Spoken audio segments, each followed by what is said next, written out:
దేవరాగం జ్ఞానయోగం వ్యాసపీఠం బహువేదశాస్త్రం బోధామృతహిత శ్రీమన్నారాయణం శివగౌరీ సంభాషిత సకల పురాణం అష్టాక్షరి పంచాక్షరి మంత్రావరణం అఖిల దేవతా సంస్తుతి పారాయణం జయమంగళకరమీ ప్రవచన శ్రవణం అనుదినము శుభము సుఖము జీవన గమనం దేవరాగం జ్ఞానయోగం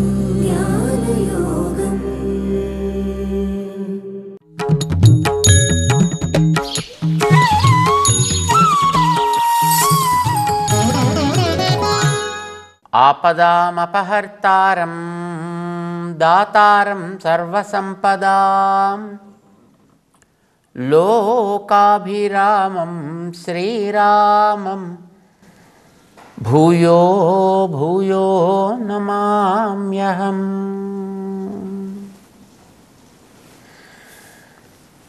జై శ్రీమన్నారాయణ. ప్రియ భగవద్బంధువులారా, భగవద్గీతలో 5వ అధ్యాయం మనకి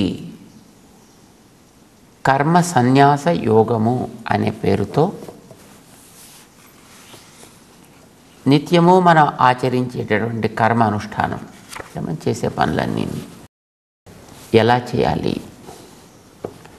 ఆ చేసేటటువంటి పనుల వల్ల ఏర్పడేటటువంటి నేను చేస్తున్నా అనే భావన, నా వల్ల జరుగుతోంది అనే భావన, నా కోసం జరుగుతోంది అనే భావన, దీన్ని ఎక్కడో ఒక చోట వదిలిపెట్టాలి. నీ మీద మాత్రం పెట్టుకోక, అది నీకు బంధకం అవుతుంది సుమా అని కృష్ణుడు అర్జునుడికి ఉపదేశం చేస్తూ అతని యొక్క కర్తవ్యంలో అతని ముందుకు సాగమని చెప్తున్నాడు అన్నమాట. ప్రధానంగా దాంట్లో ప్రతిపాదించేటటువంటి తాత్పర్యం అది.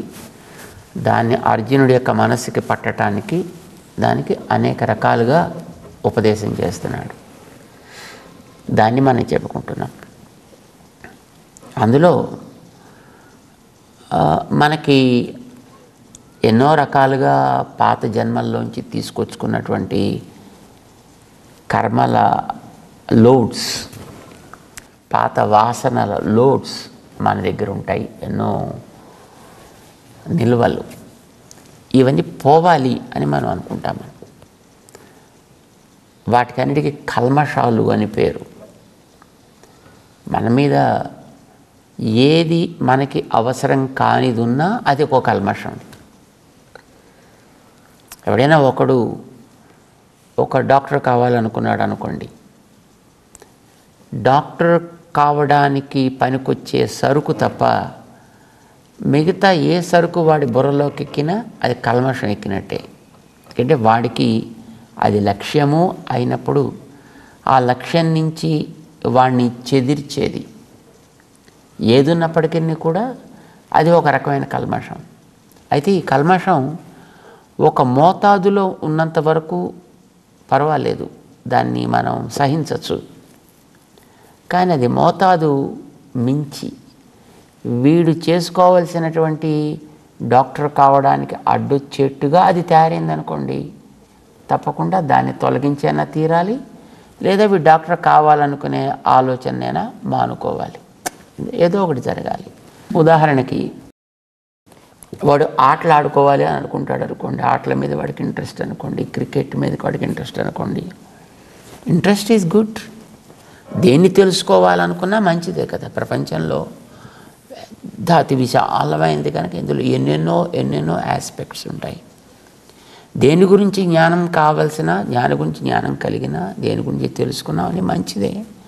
కానీ తను చేరాల్సినటువంటి ఒక లక్ష్యానికి విరుద్ధంగా వాడిలో అది ఒక ప్రేరణ కలిగించి వాడికి చదువుకే అడ్డొచ్చేంతవరకు అది వెళ్ళిపోయింది అనుకోండి, అప్పుడు దాని నుంచి వాడినైనా విడదీయాలి, వాడి బుర్రలోంచి దాన్నైనా పక్కకి తీయాలి. లేదా వీడికి నేను డాక్టర్ ఇంకా అవ్వవలసిన అవసరం లేదు అనేనా అనుకుని వాడు దాంట్లోంచి వెనక్కి రావాలి.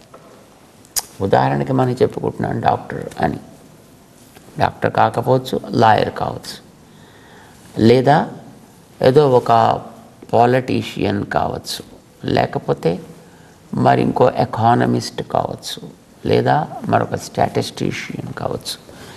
ఏదైనప్పటికీ కూడా వాడు అనుకున్నటువంటి దానిని సాధించడానికి అడ్డొచ్చేవి ఏవైనప్పటికీ కూడా వాడికి అవి కల్మషాలు అవుతాయి. మానవ జీవితం మనందరికీ వచ్చింది, మనందరం మనుషులమే కదా. మనిషికి జ్ఞానం, చాలా బుద్ధిమంతుడిగా ఉండడానికి తగినటువంటి గొప్ప జ్ఞానం కూడా పొందే అవకాశం ఉన్నటువంటి జీవనం ఇది. మిగతా ప్రాణుల్లో ఉండే జ్ఞానం వేరు. మిగతా ప్రాణుల్లో శరీర రక్షణకు అవసరమైన జ్ఞానం ఉంటుంది వాటికి, కానీ నేనెవరు అని ఆలోచించే జ్ఞానం వాటికి ఉండదు.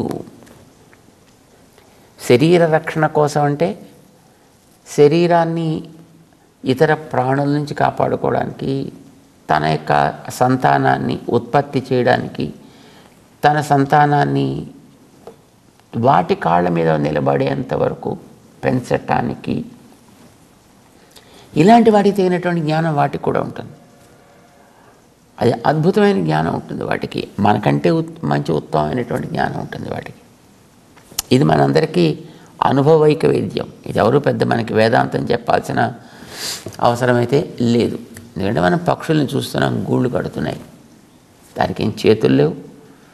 వేరే ఉన్నదేదో రెండు, అవి కాళ్ళు అంటామా చేతులు అంటామా ఏదైనా అనొచ్చు. రెండవ దానికి సహాయం చేసేది ముక్కు పుటాలు ఒకటి. ఇవి సాధనంగా చేసుకుని ఎంత అద్భుతమైనటువంటి గూళ్ళని కడతాయి అవి. వాటి యొక్క ఎక్కడో చెట్టు అంచులో యూజువల్గా ఈ పక్షులకు ఉండేటువంటి గూళ్ళని, కోతులు లాంటివి చూస్తే వాటిని లాగేసి కొట్టేసి చితిపేసి అందులో ఉండేటటువంటి పిల్లల్నైతే చంపేసి, గుడ్లు ఉంటే వాటిని పగలగొట్టేసి ఇలాంటి పనులు చేస్తుంటాయి కోతులు.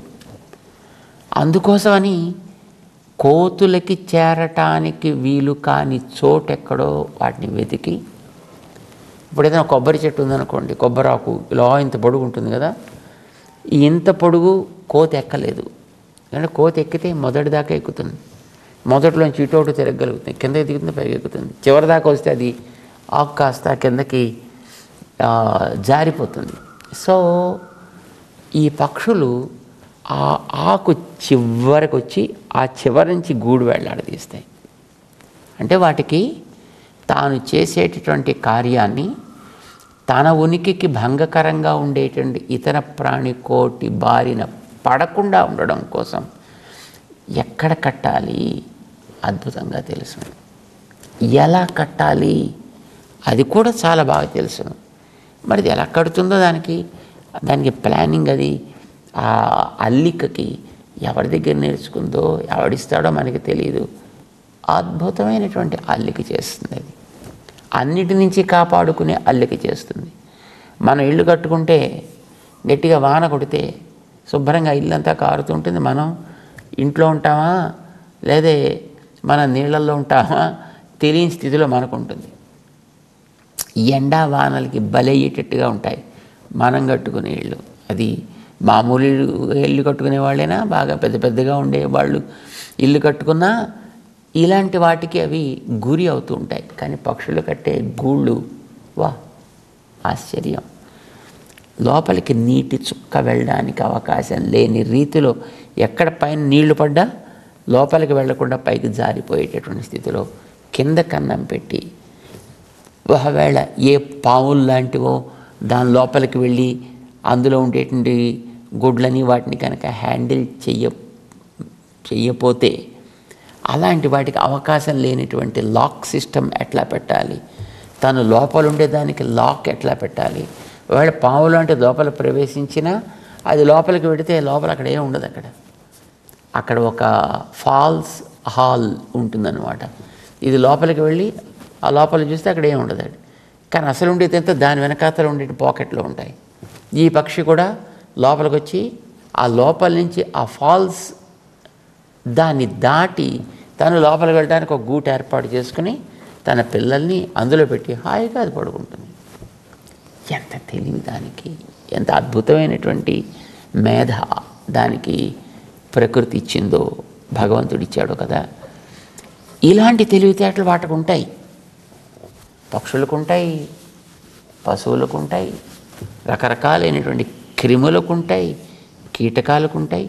ఇదంతా కేవలం తమ యొక్క శారీరకమైనటువంటి వ్యవస్థని చక్కదిద్దుకోవడం కోసం ఏర్పాటు చేసుకున్నటువంటి స్థితి.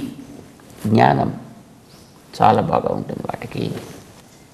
మనిషికి మాత్రమే నేనెవరు, ఎందుకు వచ్చాను నేను ఇక్కడికి, ఏం చేయాలి ఇక్కడ నేను, పర్యవసానంగా ఈ జీవితాన్ని నేను గడిపిన తర్వాత నేను ఏమిటి నాకు లక్ష్యంగా పొందాలి, దీన్ని గురించినటువంటి ఆలోచన చేసే అవకాశం ఉన్నటువంటి ప్రాణి మనిషి.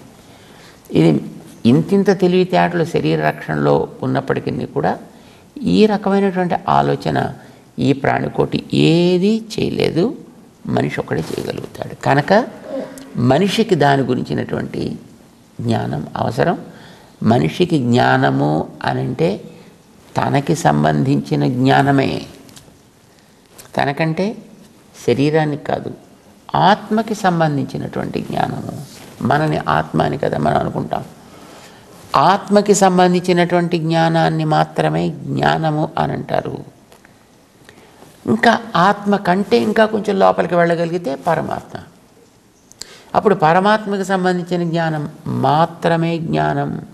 తత్ జ్ఞానం అజ్ఞానమతః అన్యదుక్తం.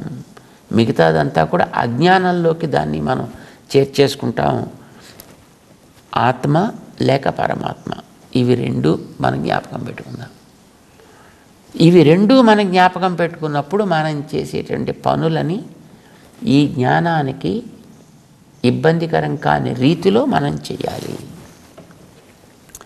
జ్ఞానంతో సంస్కరించి పనులు చేయాలి.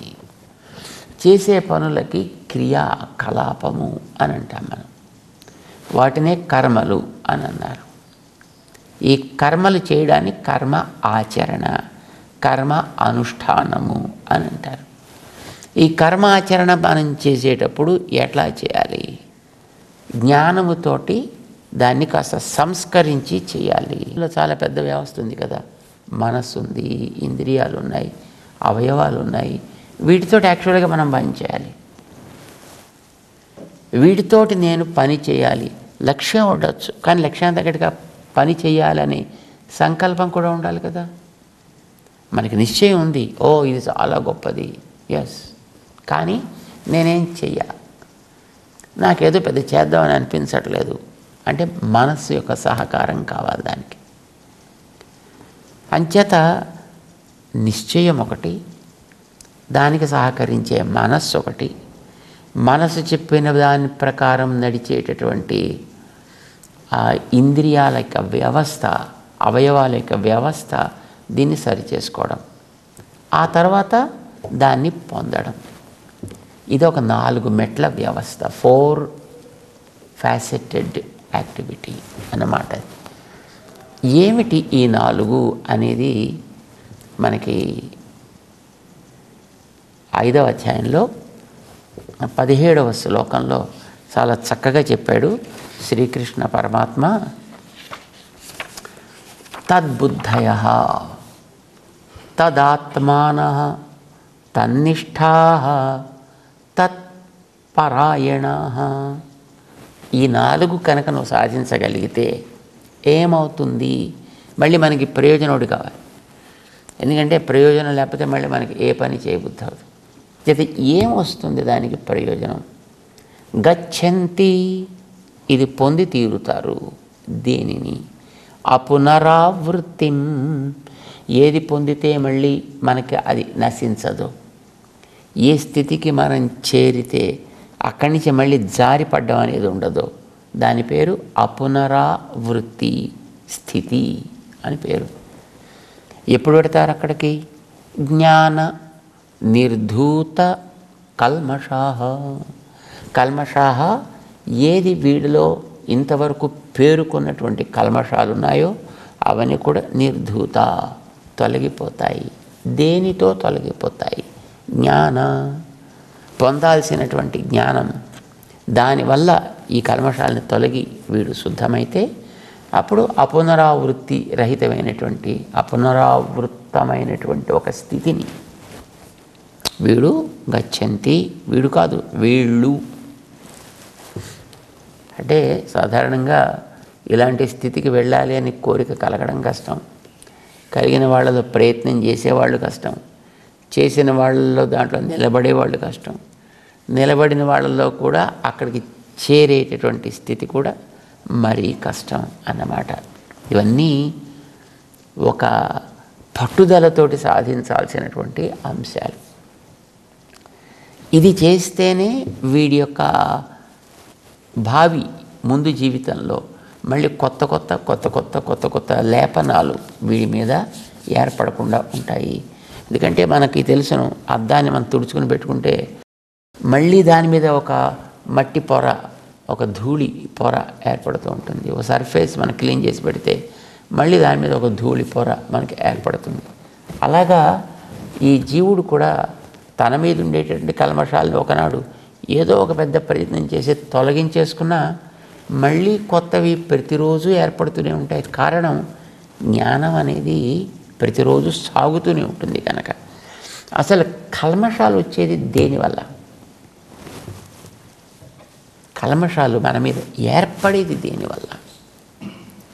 పని వల్ల, భావన వలన. పని వలన ఏర్పడేవి కొద్దిపాటి, కానీ భావన వల్ల ఏర్పడేవి బలమైనవి, అధికము కూడా. ఇది మనం గతంలో అనుకున్నాం.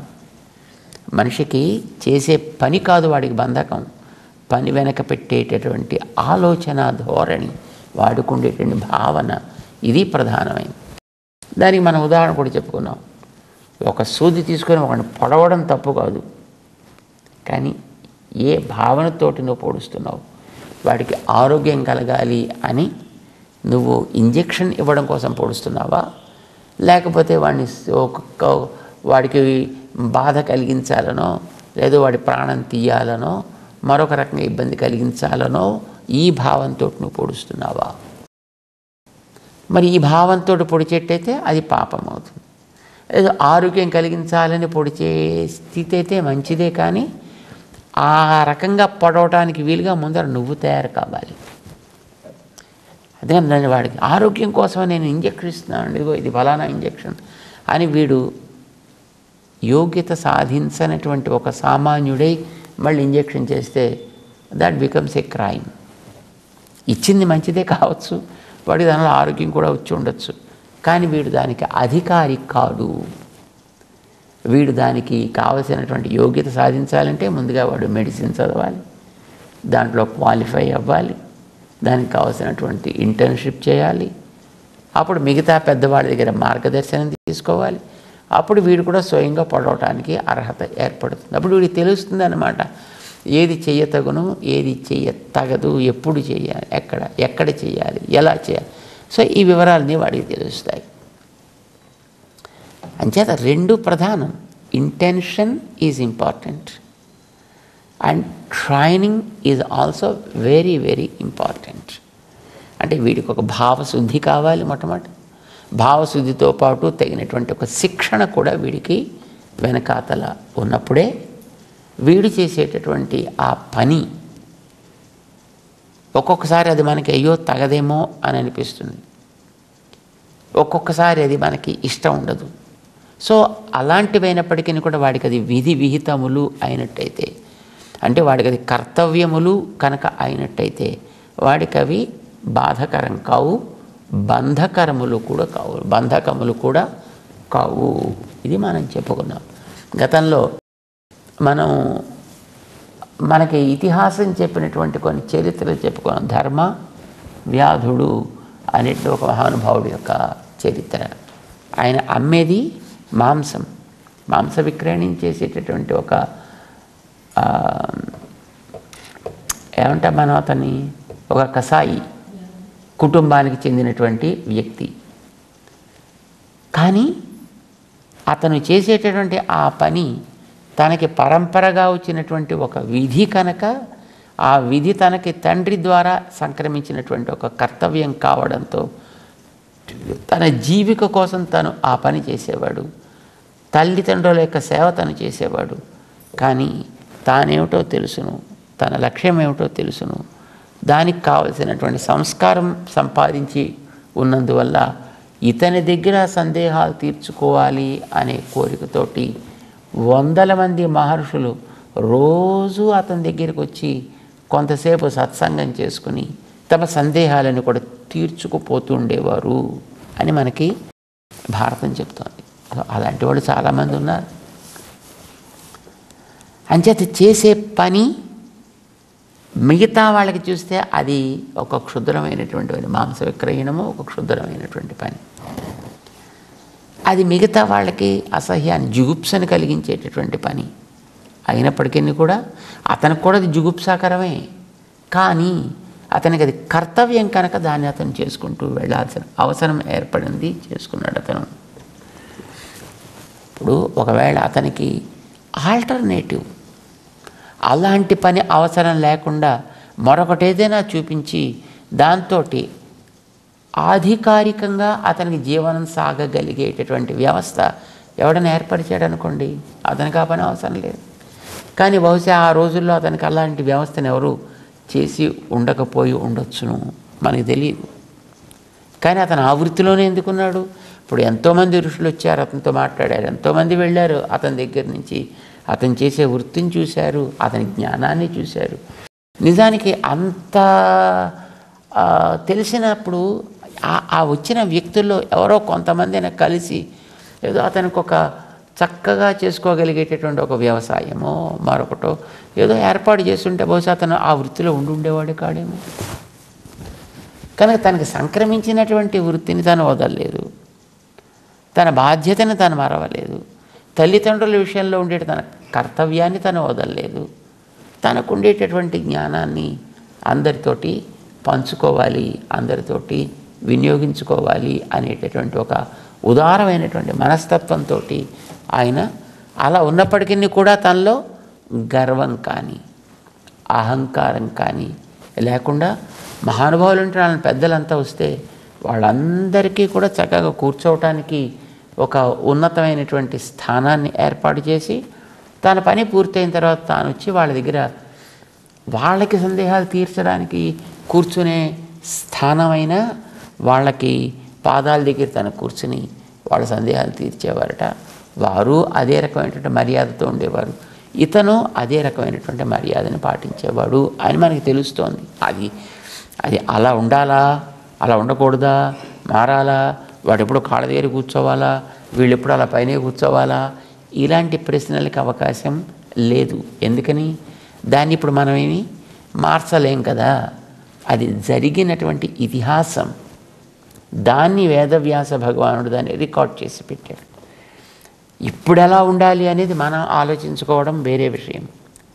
కానీ వ్యక్తులు ఏ రకమైనటువంటి ఉదాత్త మనస్తత్వం కలిగి ఉండేవారు, ఒక హుందాతనం కలిగినటువంటి వ్యవస్థ సమాజంలో ఎలా ఉండేది, జ్ఞానార్జనకు కానీ జ్ఞాన వితరణకు కానీ ఎలా కర్తవ్య నిష్ఠ ఆయా వ్యక్తుల్లో ఉండేది, ఇది తెలుసుకోవడం కోసం మాత్రమే మనం వాటిని దృష్టాంతంగా తీసుకుంటున్నాం తప్ప కుల వ్యవస్థనో జాతి వ్యవస్థనో వర్ణ వ్యవస్థనో కర్తవ్యనిష్టనో ప్రశ్నించడానికి కానీ దాని మీద మనం ఒక తర్కం చేయడానికి కానీ వాదన చేయడానికి కానీ మనం దాన్ని ఉదాహరణగా తీసుకోవటం లేదు అనేది మనం జ్ఞాపకం పెట్టుకోవాలి. పని చేయవలసినటువంటి బాధ్యత ఉన్నా ఆ పనికి వెనకాతలు ఉండేటటువంటి ఆలోచన, జ్ఞానం, భావన అది ఏ రకమైనటువంటి సుసంస్కృతమై ఉండాలి, సవ్యంగా ఉండాలి అనే దాన్ని ఎలాగా అనేది మనకి చెబుతూ కృష్ణుడు దానికి ఒక 4 మెట్లు చెప్పాడు. తద్బుద్ధయ, తదాత్మాన, తన్నిష్ఠా, తత్పరాయణా. ఇలా ఉన్నప్పుడు మాత్రమే వాళ్ళు గచ్చంతి అపునరావృత్తిం, తిరిగి రానటువంటి ఒక స్థితిని వాళ్ళు చేరతారు. అయితే అలా చేరడం అంటే ఇప్పుడు ఉన్నవాడు ఉన్నట్టుగా వెళ్ళిపోడు, బొందితోటి స్వర్గానికి వెళ్ళాలనుకున్న త్రిశంకులాగా. మరి ఎట్లా పెడతారు? జ్ఞాన నిర్ధూత కల్మషాః, తమకుండేటటువంటి ఉత్తమమైనటువంటి ఒక జ్ఞానుల యొక్క మహోపదేశం చేత చక్కగా అందినది, తమకుండేటువంటి కల్మషాల్ని తొలగించినది అయినటువంటి ఆ జ్ఞానం చేత వాళ్ళకి పరిశుద్ధులై లేదా నిర్మలులై అప్పుడు వీళ్ళు అపునరావృత్తిం గచ్చంతి, ఆ స్థితికి వీళ్ళు చేరతారు సుమా. అయితే ఆ జ్ఞానం ఎట్లా ఉండాలి? జ్ఞానం వల్ల కల్మషాలు తొలగుతాయని చెప్పాం కదా.